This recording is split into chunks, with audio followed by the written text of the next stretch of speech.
शहर के किनारे बसा एक छोटा सा गांव जिसका नाम था शांतिपुर। एक शांत और सुंदर गांव जहां लोग अपनी सरल जिंदगी जीते थे। एक दिन गांव में एक अनजान आदमी आया। उसका चेहरा अजीब और डरावना था।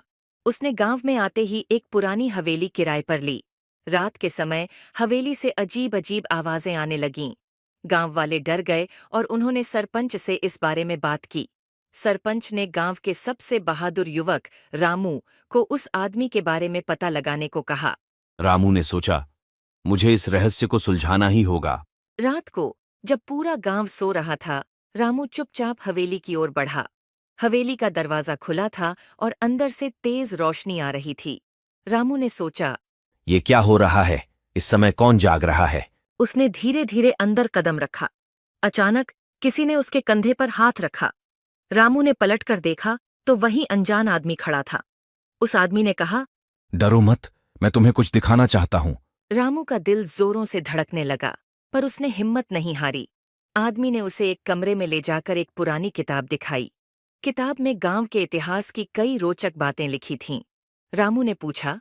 तुम कौन हो और ये सब क्यों कर रहे हो? आदमी ने मुस्कुराते हुए कहा। मेरा नाम श्याम है। मैं एक इतिहासकार हूँ।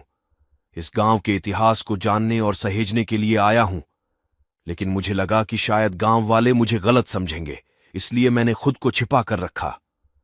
रामू ने सोचा, क्या ये सच बोल रहा है? तभी किताब के पन्नों में से एक छोटा सा कागज गिरा। रामू ने उसे उठाया और देखा। उस पर एक नक्शा बना था। श्याम ने कहा।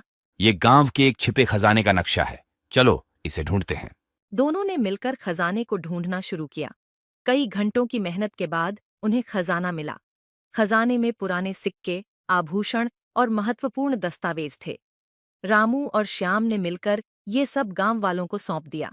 गांव वाले बहुत खुश हुए और उन्होंने श्याम को अपना दोस्त मान लिया। अब श्याम गांव के बच्चों को इतिहास पढ़ाता और रामू उसकी मदद करता। शांतिपुर फिर से पहले जैसा शांत और खुशहाल बन गया।